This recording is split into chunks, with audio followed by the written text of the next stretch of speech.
She had come to Verith Castle with one simple hope, that Tristan Verith would keep the promise he had made 3 nights before. Instead, Elwyn stood among the gathered clans and watched him place another woman's hand in his, leaving her with nothing but the wheat-colored dress she had spent 3 weeks making. She did not confront him or let the hall witness her heartbreak. She simply walked away.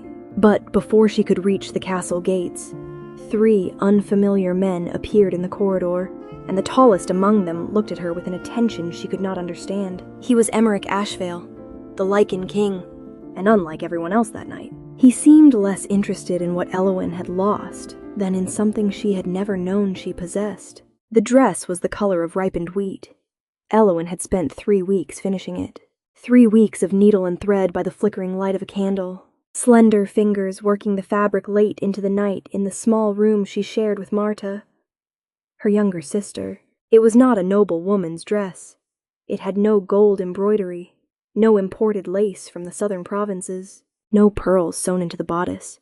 It was simple, honest, made from the finest fabric she could buy with an entire month's wages as the village seamstress. But she had made every stitch with care, and that night, as she walked down the stone corridor leading to the great hall of Verith Castle, Elwyn felt that it was enough.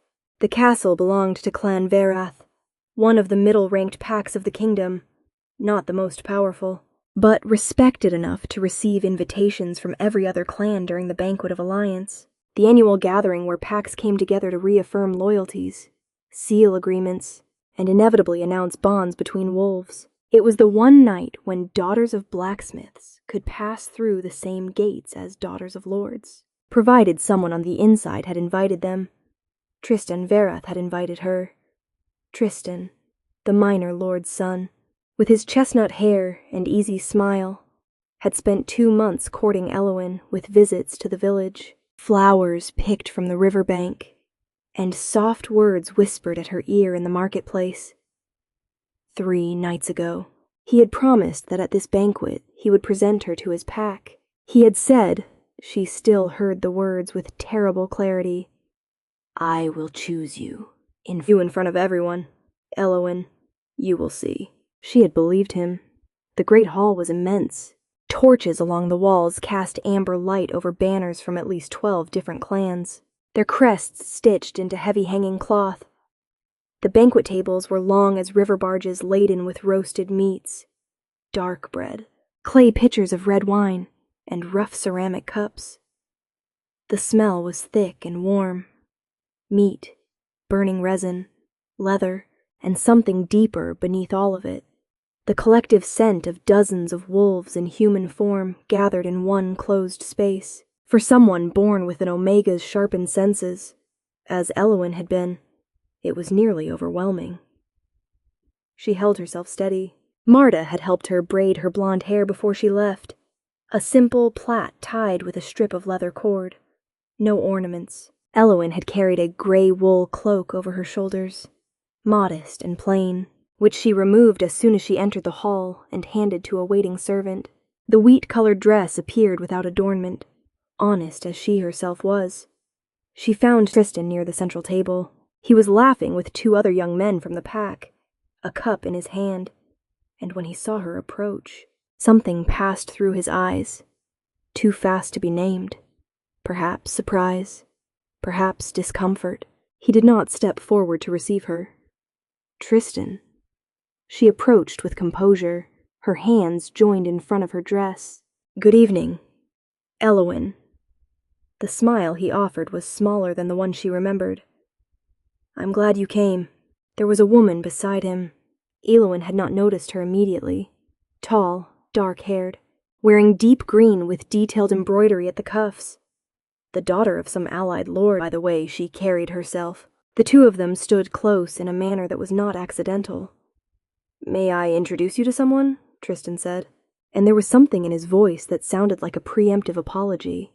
Elwyn did not answer. She was looking at the space between them, at the way the woman in green kept her arm near his, at the way he had not taken a single step toward Elwyn since she had arrived.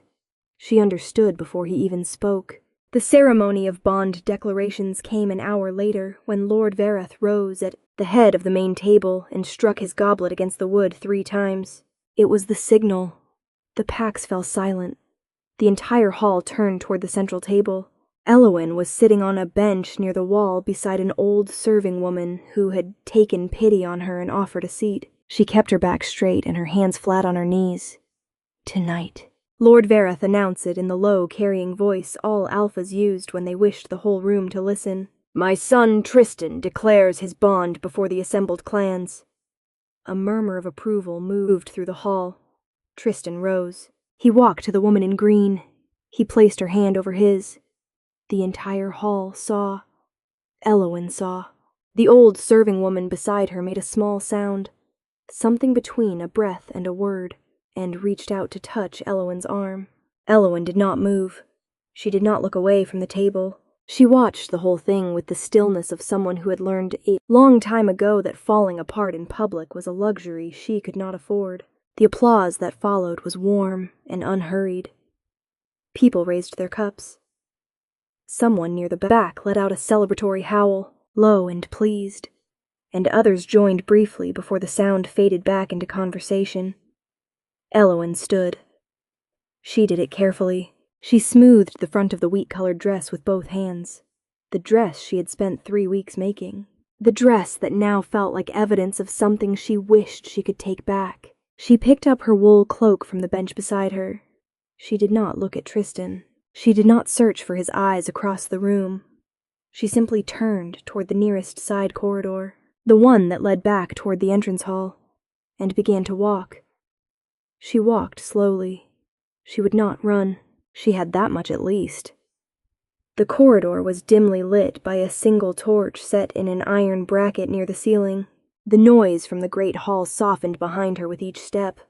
The laughter, the music from a pair of string instruments someone had begun playing, the low-layered conversation of 100 wolves who had already moved on to the next thing and forgotten she existed. Elowyn pressed one hand briefly against the cold stone wall and breathed. She was 23 years old. She had no pack, no title, no land. She had a room shared with her sister, a set of sewing needles, and a dress the color of wheat that no one had looked at twice tonight. She had believed a man's promise, and walked into a room full of wolves who ranked higher than her in every way that this world counted, and she had done it wearing her best work. She breathed again, steadied, lifted her chin. She would reach the entrance hall, retrieve her cloak properly, and walk out the main gate. She would not weep until she was past the castle wall, and perhaps not even then. She was 3 steps from the turning in the corridor when she heard them. Voices, male, more than one, coming not from the great hall behind her, but from ahead, from the direction of the entrance hall itself. Heavy footsteps that did not bother with quietness, the kind that belonged to men who had never needed to make themselves small in a room. Elowyn slowed. She had no reason to stop.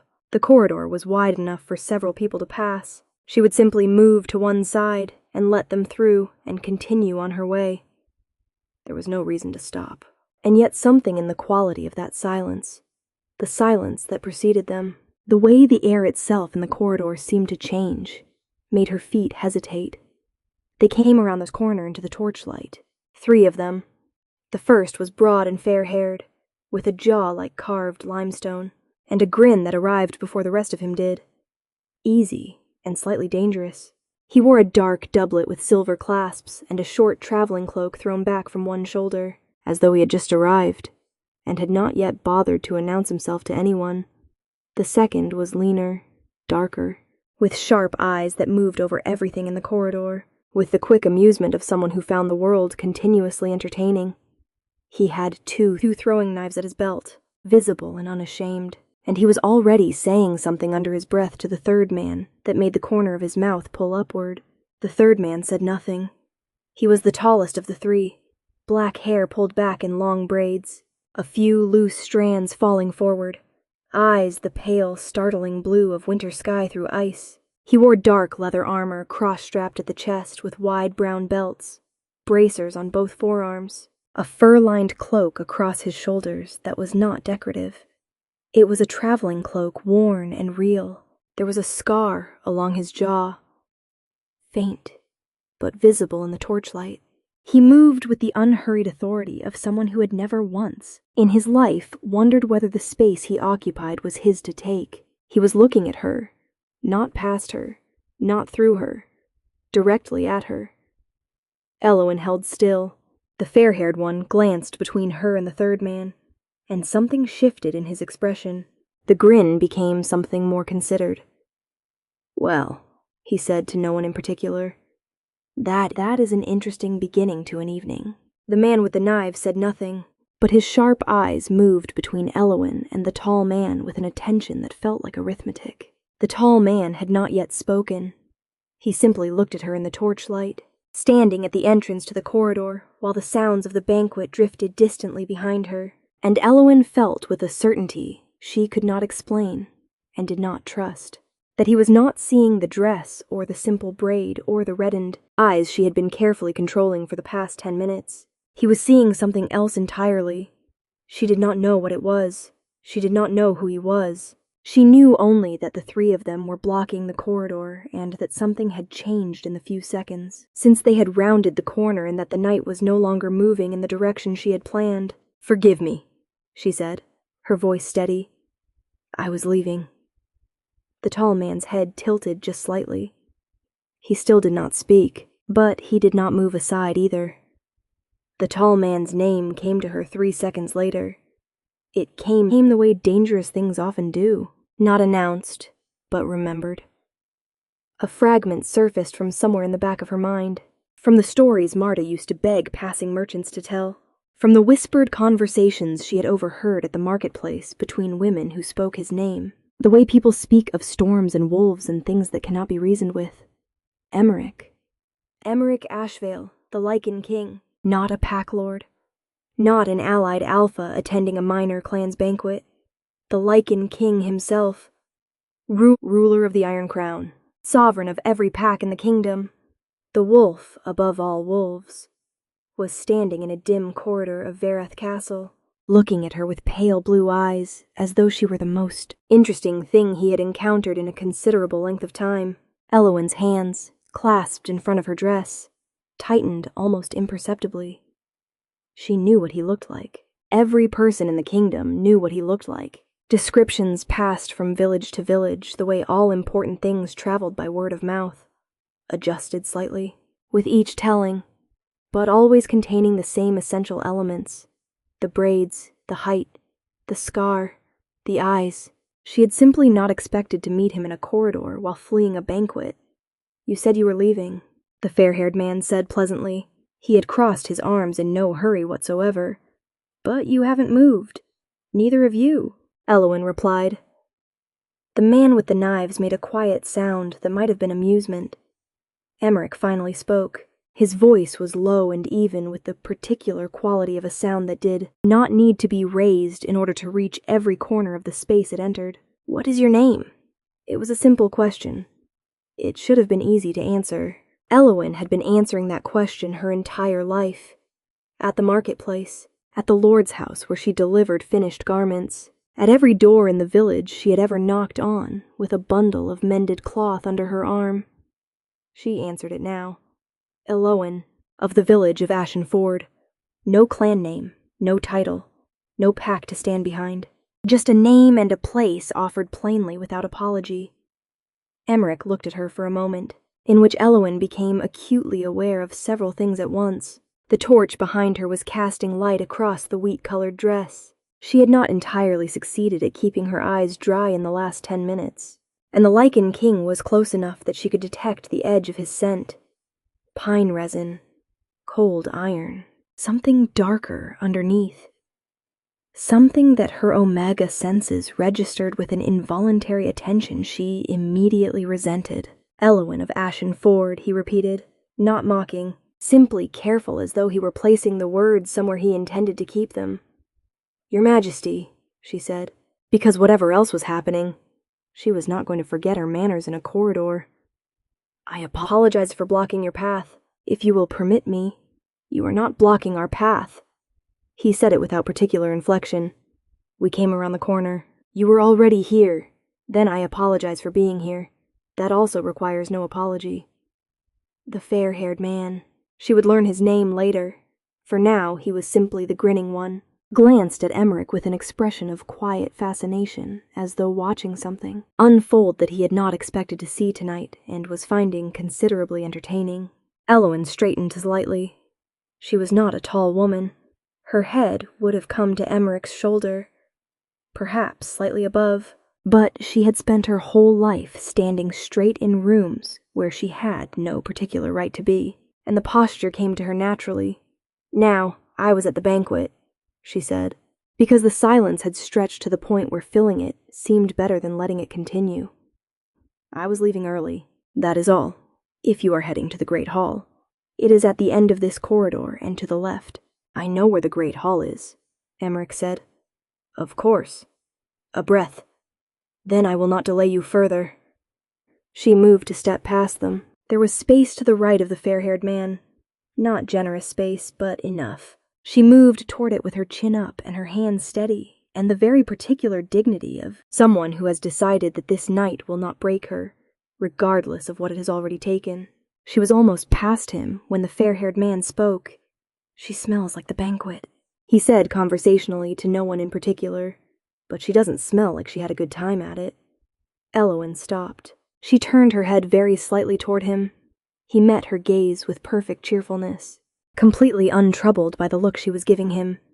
That, she said quietly, is none of your concern. Probably true, he agreed. Calder.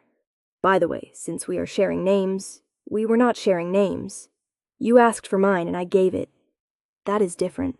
Semantics, Calder said, delighted, the man with the knives, who had been quiet until now, with the patience of someone accustomed to watching conversations develop before choosing whether to join them, spoke for the first time. Something happened to you in there? His voice was quieter than Calder's, more precise. Before you will dismiss it as none of our concern, and you are correct that it isn't. You should know that the scent you're carrying is the kind that tends to draw attention in a hall full of wolves.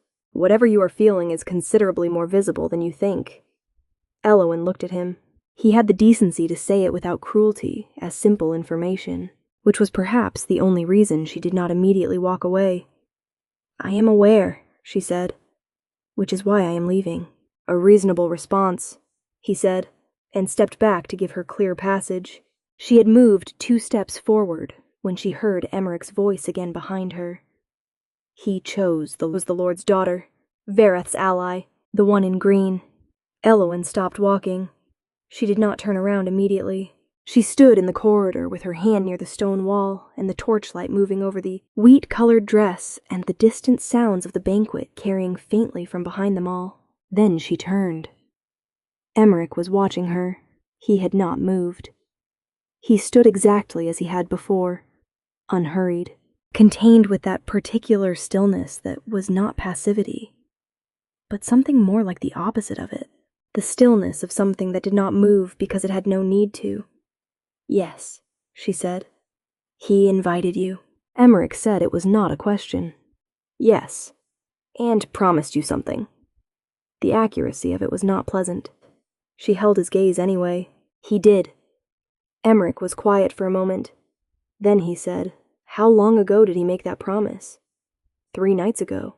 And tonight he stood beside her for the opening hour before the declaration. Elowen blinked. You were in the hall. We arrived early before the main entrance. A slight pause. I saw you when you came in. Something about that sentence was difficult to account for. She filed it away and dealt with what was in front of her. Then you know everything that happened, she said. And you know I was leaving quietly, so I would appreciate. You made that dress yourself. She stopped. The words arrived without warning, said in the same even tone as everything else he said, and they landed with the particular weight of a thing noticed when it was not meant to be noticed. Yes, she said after a moment. The stitching at the hem is yours. The kind that comes from someone who knows what they're doing and has no one else to do it for them. Elowen opened her mouth, closed it. That is a very specific observation, she said finally. For a man who was watching from across a hall. I have good eyes. Calder made a sound behind him. Emmerich did not acknowledge it. "Elowen of Ashen Ford," he said, and the way he said her name was beginning to do something she was firmly refusing to name. "You should not leave yet." "I believe I should. There are wolves in that hall who have not yet had the opportunity to see you properly." He paused barely. "That would be a considerable waste." The corridor was quiet between them for a long moment. The torch burned. Somewhere deep in this castle, a door closed. Elowen looked at the Lycan King standing in the dim corridor with his traveling cloak and his ancient braids and his ice-pale eyes, and she thought about Tristan Verith's hand closing over the woman in greens, and about 3 weeks of careful stitching, and about Marta back in the village, who had said, "You look beautiful, Elowen. You always look beautiful," and about what it meant that the Lycan King had apparently watched her walk into a room full of wolves and had then followed her into a corridor. She thought about all of those things in the space of a breath. "I am not going back into that hall," she said clearly. "No," Emmerich agreed. "Then I don't understand what you're suggesting." "I am suggesting," he said, "that you come with us. The eastern gallery has a better view of the courtyard and considerably less noise." He let a moment pass. "And no Tristan Verith." Calder behind him raised his eyebrows with visible approval. The man with the knife said nothing, but the way he was looking at her had shifted. Not with pity, not with amusement, but with the particular attention of someone reassessing a situation. Elowen looked at Emmerich for a long moment. "Why?" she said simply. It was the right question. She knew it was the right question, and she intended to stand in that corridor until she had an honest answer to it, regardless of who she was asking. Emmerich held her gaze. "Because you walked out of that hall without making a sound," he said when most people would have made one. "And I want to know why." It was not the answer she had expected. It was, however, an honest one. Elowen breathed in slowly. She looked at the corridor behind them toward the entrance hall and the gate and the road back to Ashen Ford and the small room and the cold hearth, and Marta asking her in the morning how it went. Then she looked back at him. "I don't know the Eastern Gallery," she said. "I do," said Emmerich. A pause. "Lead the way, then," she said quietly. And she followed the Lycan King away from the corridor, away from the banquet, and into the part of the night that had not yet been decided. The Eastern Gallery was nothing like the Great Hall, where the banquet burned with torchlight and noise, and the collective heat of 100 wolves pressing against one another in celebration. The gallery was cool and quiet, lit by iron braziers set at wide intervals along the walls, their flames small and steady. The ceiling was lower here, arched in old stone that had darkened with age to the color of charcoal. Narrow windows ran along the outer wall at regular intervals, tall, unglazed, open to the night air, and through them came the smell of the courtyard below, wood smoke and wet earth, and the distant tree line of the forest that surrounded Verith Castle on 3 sides. Elowen walked to the nearest window and looked out. The courtyard was mostly empty at this hour. 2 guards crossed the far end in unhurried rotation. A horse shifted in the stable beyond the inner wall, its breath visible in the cold air, above the forest.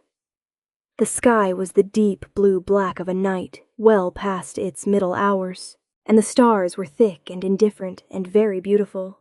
She pressed her fingertips lightly against the stone sill and breathed. "Better," said Calder from somewhere behind her with genuine curiosity and very little of the irony she had expected from him. "Yes," she admitted.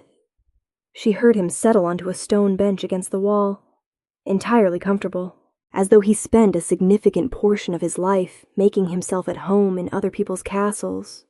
The man with the knives, whose name she had learned on the walk up the gallery stairs, was Aldrich, the king's second and head of his personal guard, who had positioned himself near the gallery door with the practiced invisibility of someone whose job was to be present without being noticed. Emmerich stood at the window 2 spaces to her left. He was looking out at the same courtyard, but she had the sense that he was not seeing it the same way she was. That where she was looking at the guards and the horse and the stars, he was tracking something else entirely, some internal geography that the view only partially reflected. "You knew who he was," he said without turning. "When you saw us in the corridor, it was not a question. But she answered it. Yes. A moment after I saw your face, and yet you spoke to me the same way you would have spoken to anyone blocking your path. You were blocking my path.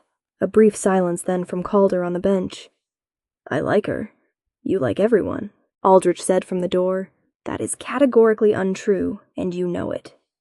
Elowyn turned from the window slightly. Emmerich had not moved, but his head had tilted just barely in her direction, the way she had noticed he did when something caught his attention.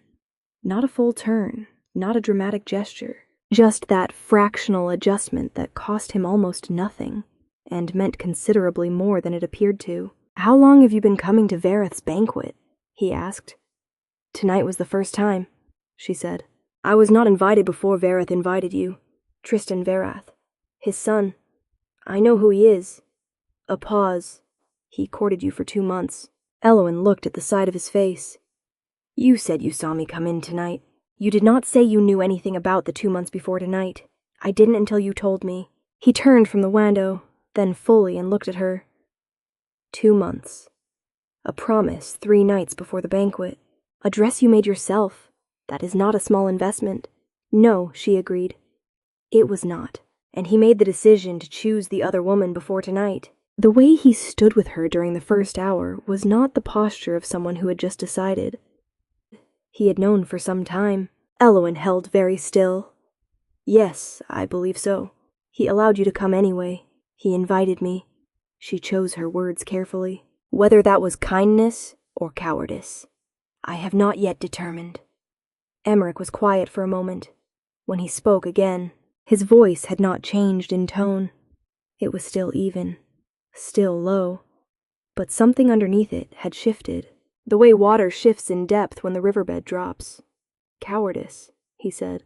He wanted someone present who would remind him of what he was giving up. It made the choice feel more significant. Men like that require an audience for their own decisions. The honesty of it was a little startling. Elowyn looked at him for a moment. That is an unkind assessment. It is an accurate one. Both things can be true. He looked at her with those pale blue eyes and said nothing for a beat. And she had the uncomfortable sensation of being read, not quickly and superficially, the way most people read one another, but slowly with the patience of someone accustomed to looking at things until they revealed what they actually were. Sit down, he said.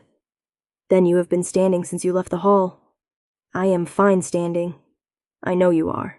He gestured toward the stone bench across from Calder. Sit anyway. It was not an order precisely. It was the kind of statement that occupied the same territory as an order without technically being one. A thing said by someone who was accustomed to compliance, but was in this particular instance offering it as something closer to a request. Elowyn sat. Calder produced from somewhere inside his traveling cloak a small flask and offered it in her direction with raised eyebrows. It is wine, he said, from the southern provinces. Not the questionable vintage they are serving downstairs. Where did you get that? I brought it. I have learned not to trust other people's cellars. Elowyn almost smiled. She took the flask, took a careful sip. It was good, warm, and dry, and handed it back. You travel with your own wine, she said. I travel with many things, Calder said pleasantly. Aldrich travels with throwing knives. The king travels with silence and an expression that makes people reconsider their life choices. We are each of us prepared in our own way.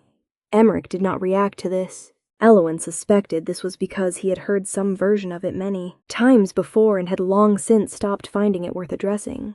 She looked at him. He had moved from the window to the opposite side of the gallery, where a large map of the kingdom had been hung on the wall. Old. The ink faded at the edges. The parchment darkened with age.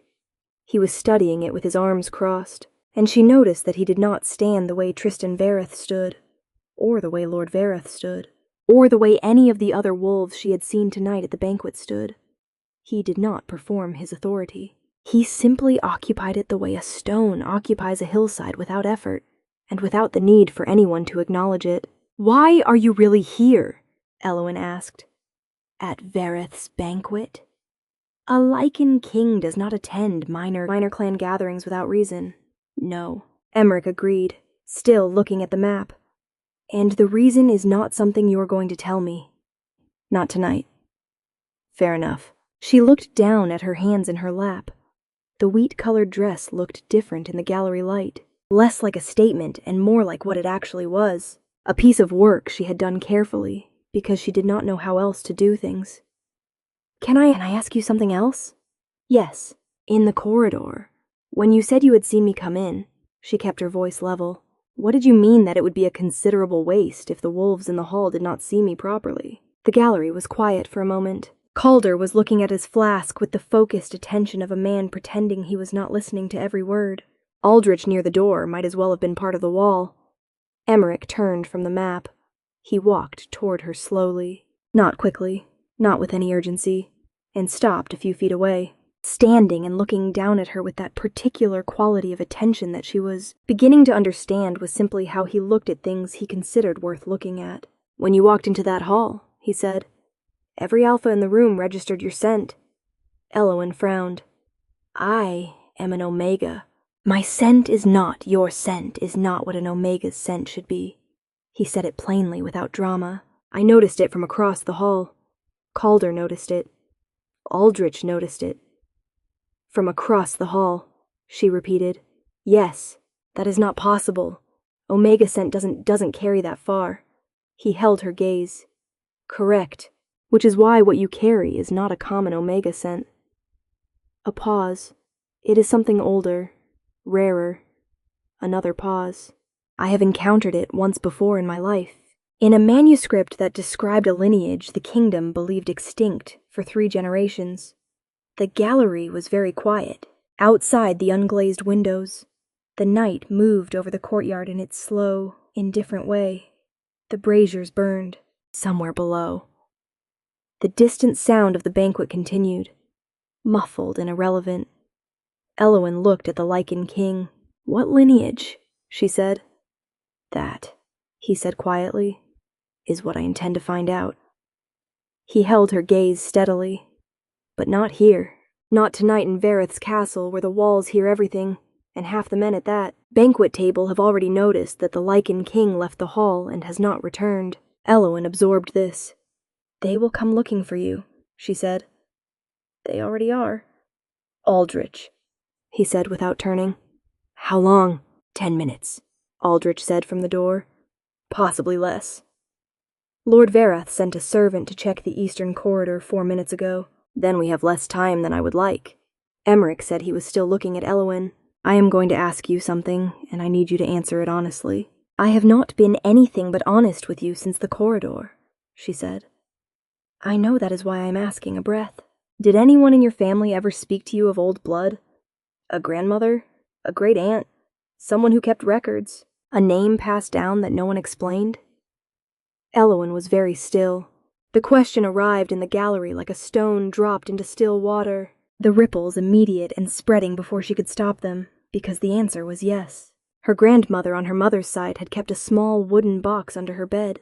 Inside the box was a piece of folded parchment that she had never unfolded in front of Elowen, only held it sometimes in the evenings by the fire, as though the weight of it in her hands was enough. She had called it the record of who we were. She had died when Elowen was 11. And the box had never been found after. Yes, Elowen said carefully. Someone long ago. Emmerich looked at her with those pale eyes. Then we need to leave Verith's castle, he said.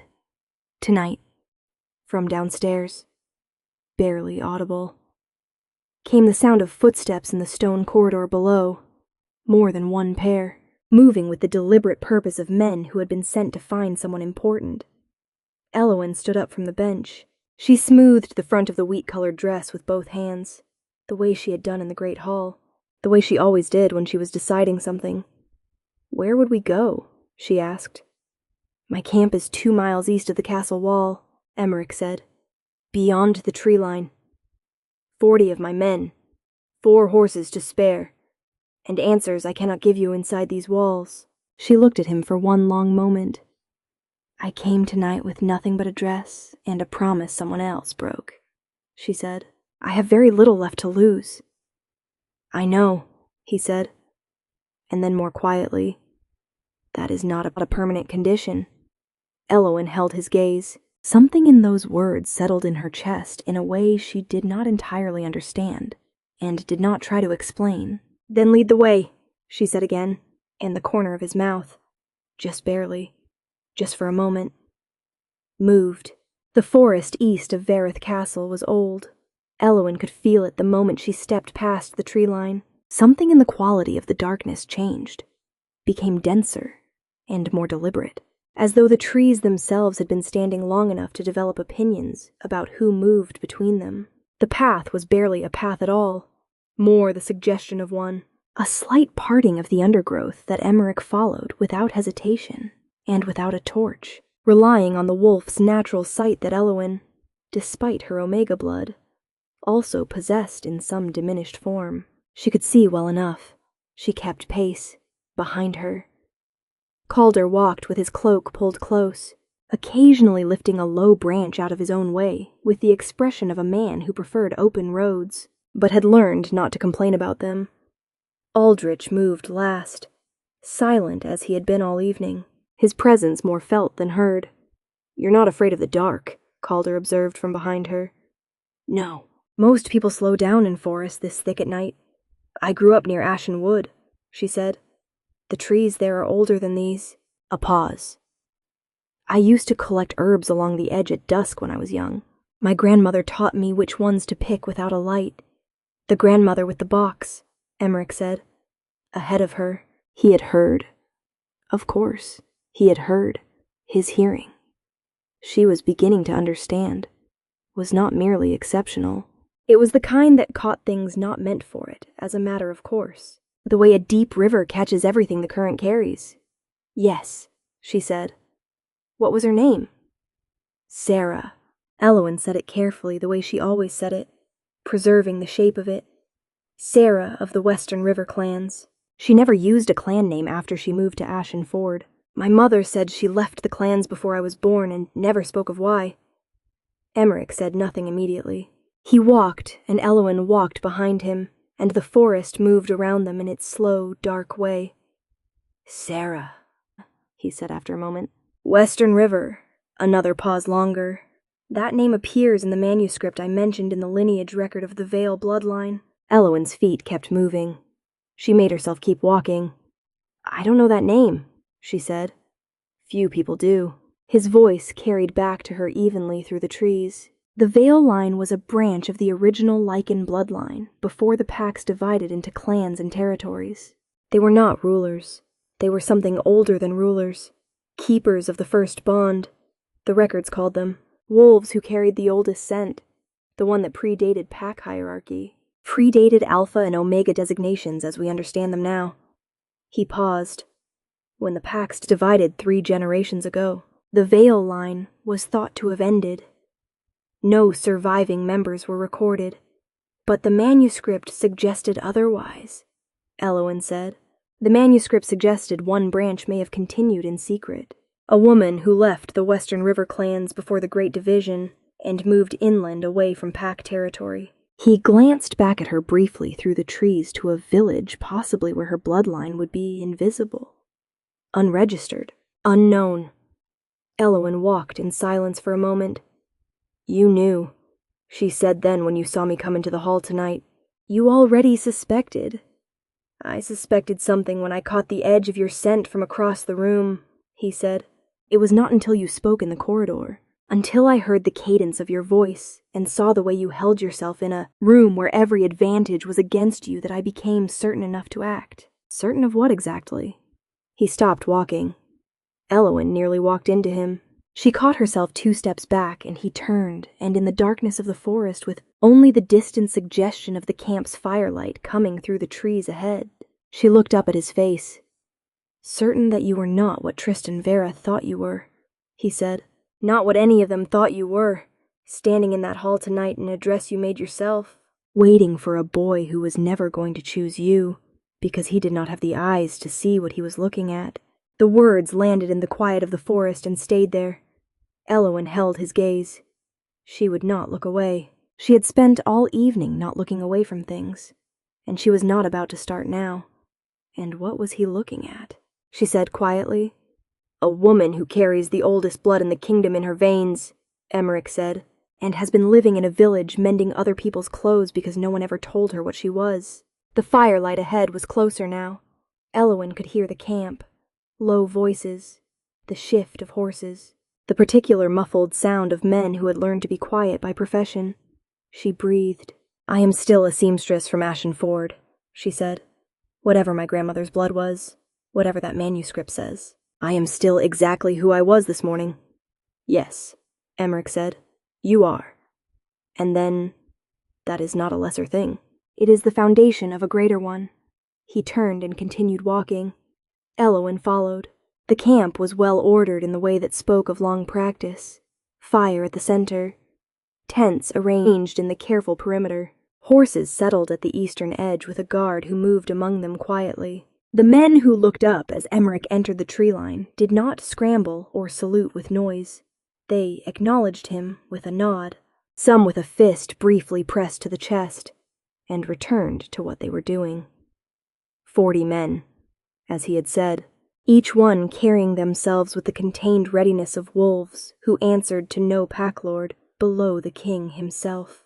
A tent near the central fire had been prepared. Elowyn understood from the way Aldrich moved toward it without being directed that this was standard procedure, the king's space established before the king arrived. She hesitated at the edge of the firelight, uncertain suddenly of what her place was in any of this. When Calder appeared at her elbow with a cup of something hot. Broth, he said, from this morning's pot, but still warm. Drink it. You are very comfortable giving orders for someone who is not the king. I am comfortable doing most things, Calder said pleasantly. It is one of my better qualities. She took the cup. The broth was good, thick, herbed, warmer than she expected. She wrapped both hands around it and stood by the fire and let the heat work its way into fingers she had not realized were cold. Emmerich spoke briefly with 2 of his men in low tones. Something about the road north. A schedule Elowyn did not have the context to follow. His posture while he spoke was the same as it had been all evening, the same unhurried containment. But she noticed now that his men looked at him differently than Verith's men had looked at their lord tonight. Lord Verith's men had watched him with the careful attention of people monitoring a source of authority they depended on. Emmerich's men watched him with something closer to. She searched for the word trust, the specific kind of trust that is not blind, that has been earned through things she had not witnessed, but could sense in the room between them. She was studying the fire when he came to stand beside her. We ride for the Iron Keep at first light, he said, if you are willing. The Iron Keep, the seat of the Lycan King, the largest fortress in the kingdom. 3 days' ride north. That is a significant journey for someone you met in a corridor an hour ago. Less than an hour, he said. That does not make it less significant. No, a pause. But the records I need are there. A full lineage library older than anything Verith keeps in that castle. If your grandmother was who I believe she was. The proof will be in those records. And if the proof exists... If it exists, Elowyn said carefully, what changes? He looked at her. Everything, he said. For you, for the Pax, for the question of what the oldest blood in the kingdom means in a world that has forgotten it existed. Elowyn stared into the fire for a long moment. She thought about Ashen Ford, about the small room and the sewing needles and Marta's face in the mornings, about her grandmother's hands holding a piece of folded parchment by firelight. The particular reverence of the gesture, the way she had never explained it and now never could. About Tristan Verith's hand closing over another woman's, and about a corridor, and a question she had not expected to be asked, and the way the Lycan King had looked at her in a dim hallway, as though she were something worth looking at. I need to send word to my sister, she said. She will worry if I don't return by morning. Aldrich will arrange a messenger tonight, Emmerich said without hesitation. Before dawn. Elowyn looked at him. You anticipated that. I anticipated that you are a person who thinks of others before yourself. A pause. It was not difficult to predict. She held his gaze for a moment longer than was strictly necessary. I want it understood, she said quietly, that I am coming because I want answers. Not because I am following you. There is no conflict between those two things. I know I'm saying it anyway. Good, he said. And there was something in the way he said it. Simple, direct, without condescension, that settled something in her chest that had been unsettled since she walked into the great hall 3 hours ago. She looked back at the fire. One more thing, she said. Ask. Why did you come to Verith's banquet? The real reason. The fire crackled between them, somewhere in the trees. An owl called once and went quiet. I received a report 2 months ago, Emmerich said, from a traveling scholar who had been cataloging old manuscripts in the western provinces. He found a partial lineage record that mentioned a woman matching your grandmother's description leaving the river clans 70 years ago. A breath. The record also contained a passage about what it meant if that bloodline continued. What it would mean for the kingdom. He paused. I came to Verith's banquet because it is the one gathering where wolves from every territory and rank attend in the same room. The one night when someone from a village could walk through the same gate as a lord's son. Elowen was very still. You came, she said slowly, looking for someone like me. I came, Emmerich said, looking for you specifically. The scholar's record included the name of the village. She turned to look at him fully. You knew I would be here. I believed you might be. I did not know until I saw you walk in. A pause, the briefest one. And then I knew. The camp was quiet around them. The fire burned. The stars above the tree line were the same stars she had seen from the gallery window, indifferent and very beautiful and impossibly far away.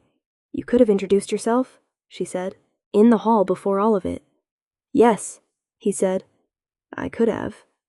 Why didn't you? He was quiet for a moment. Because I wanted to see who you were first, he said. Before you knew who I was.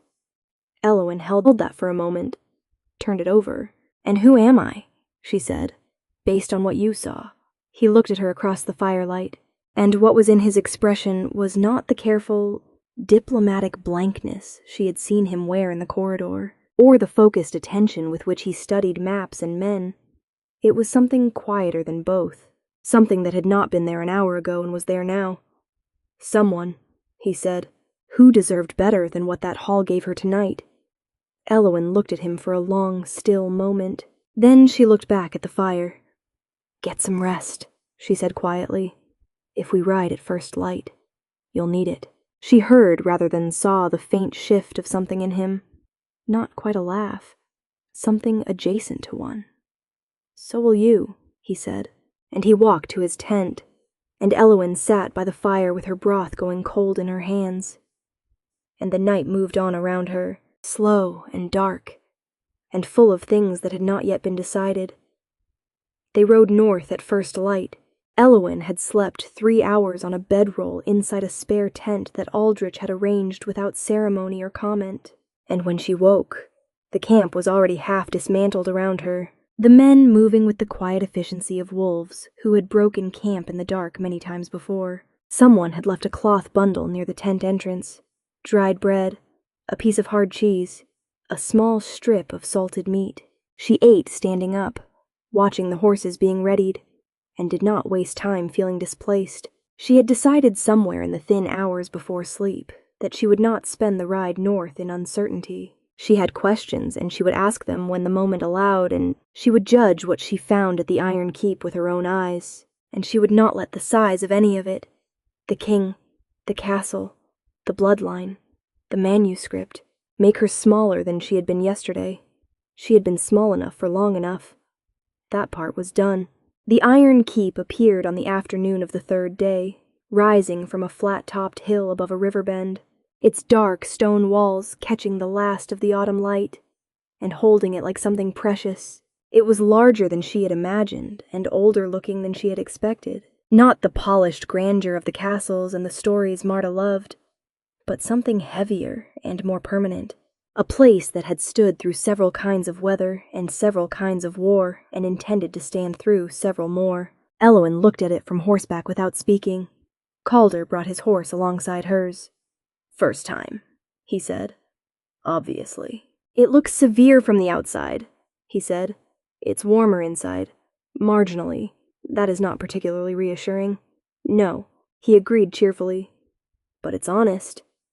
The lineage library was on the 3rd level of the keep's northern tower, a long room with shelved walls reaching nearly to the ceiling, and a stone table at the center wide enough to lay out 3 full maps at once. It smelled of old parchment and candle wax, and the particular dry cold of a room that held things that were not meant to decay. Emmerich brought the manuscript himself. He set it on the stone table, and Elowen stood across from him, and between them the parchment unfolded in sections, its edges soft with age, the ink in places faded to the color of old tea. A lineage scholar named Bren, small, gray-haired with the focused intensity of a man who had devoted his life to things most people never thought to look at, stood at the far end of the table with a second document, cross-referencing in silence. Elowen read. She read slowly because the script was old and some of the characters were forms she did not fully recognize, and because the words, once she understood them, required time to absorb.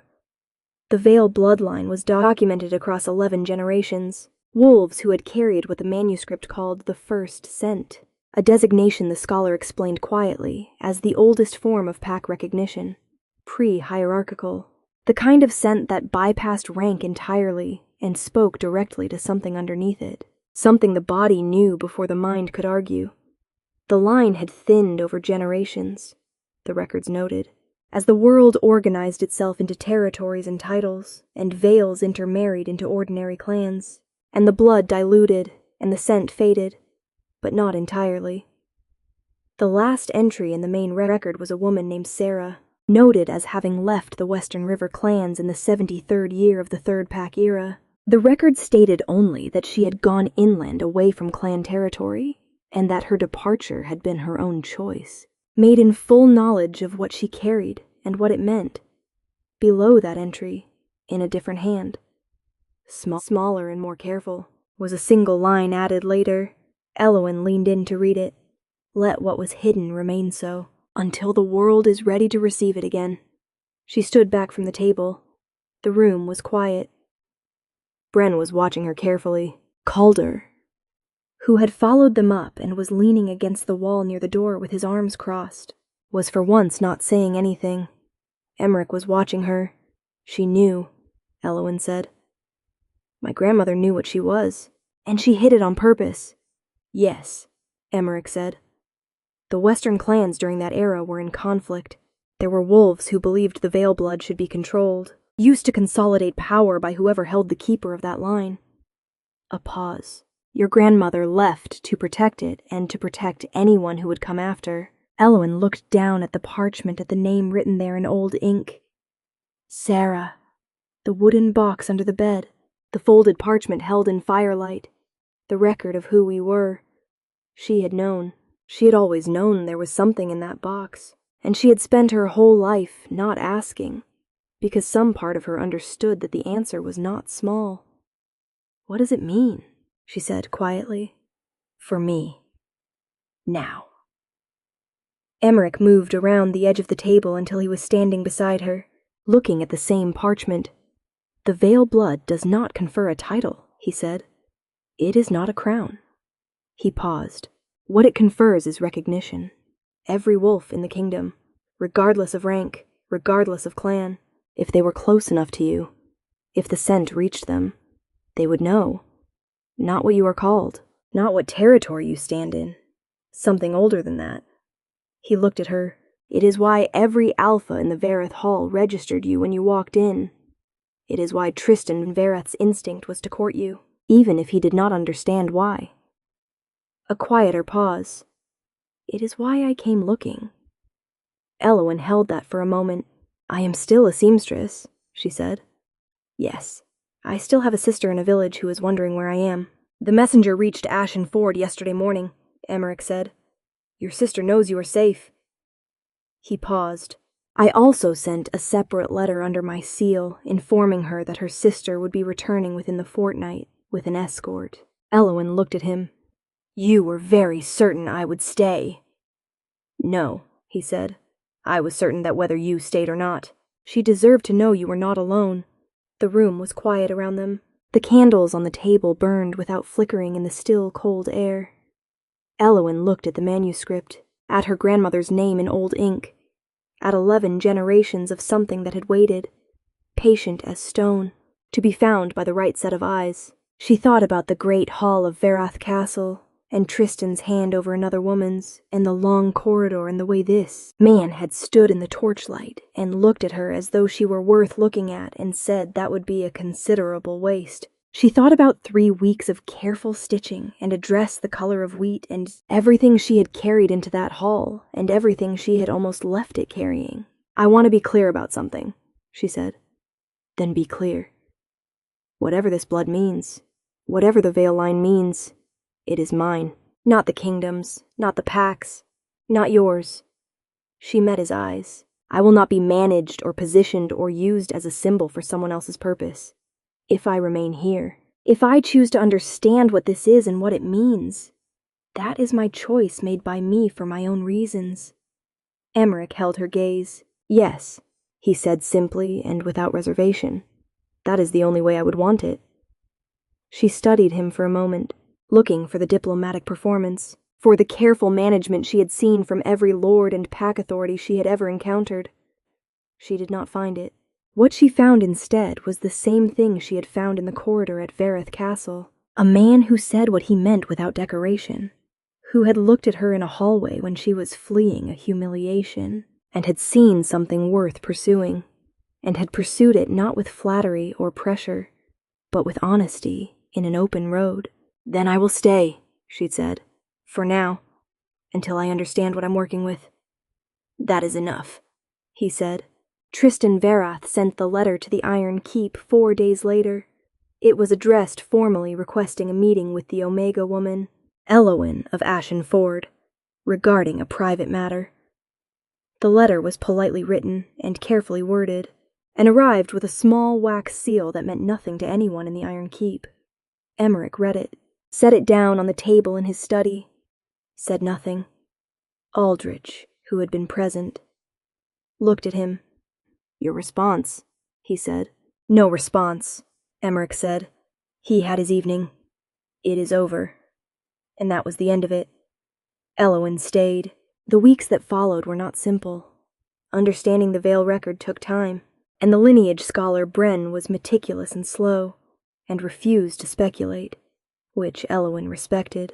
She wrote to Marta twice and received 2 letters in return, the second of which contained the information that Marta had found the wooden box. It had been hidden behind a loose stone in the hearth wall, the folded parchment inside still intact. She sent back instructions to bring it. When it arrived, she and Emmerich opened it together at the stone table in the northern tower, in the company of candles and old ink, and the particular silence of a room where important things were kept. The parchment inside was a letter written in her grandmother's hand, addressed with a certainty that should have been impossible and somehow was not. "To the one who finds this when it is time," it said, among other things, that the blood would know its own, that it always had, that the right eyes would find it in the right hour, and that when they did, she was to trust the recognition, not blindly, not without judgment, but with the knowledge that what the blood knew, it knew for good reason. Elowyn read it twice, folded it carefully, set it on the table. Emmerich watched her. "She wrote it for you," he said. "She wrote it for whoever came after her," Elowyn said. "She didn't know it would be me. She knew it would be someone," he said. "And she trusted that person enough to leave them the truth instead of silence."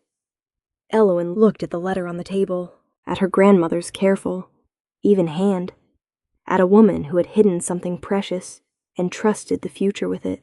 She looked at Emmerich. "She had good instincts," Elowyn said quietly. "So do you," he said. And in the long, still room, with the winter light coming pale through the narrow windows and the candles burning low on the table between them, Elowyn of Ashen Ford, last keeper of the Vale blood, granddaughter of Sarah of the Western River clans, looked at the Lycan King, who had come looking for her in the one room in the kingdom where she might be found. And she made her choice, not because she was told to, Not because the blood demanded it, not because she had nowhere else to go. Oh, because she wanted to. Because some things, when found by the right eyes, do not need to be explained. They simply are. In the spring that followed, when the snow melted from the hills above the Iron Keep, and the first messengers of the new season rode out across the kingdom, they carried news that traveled from pack to pack with the particular speed of things that matter. The Lycan King had taken a mate, not a noble's daughter, not an allied lord's heir, a woman from a village, a seamstress, a keeper of old blood that the world had thought lost.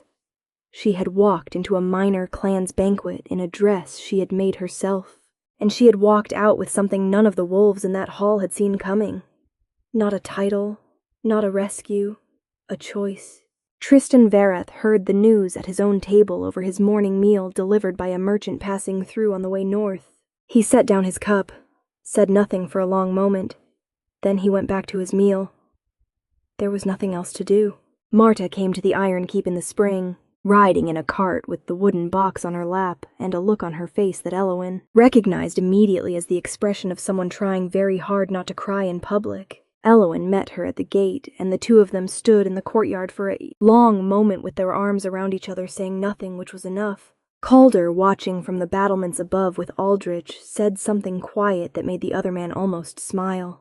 Below, Emmerich stood at the edge of the courtyard and watched Elowin with her sister, and the expression on his face was the one that Calder had described once to Aldrich alone late at night, by a campfire, as the look he gets when something he has been waiting a long time for finally arrives. He had kept that promise, the silent one, the one he had made to himself in a dim corridor in Verith Castle, when a woman in a wheat-colored dress had turned to face him with reddened eyes and a straight spine, and had said I was leaving, and he had thought with a certainty he had learned over many years to trust entirely not yet. And he had been right.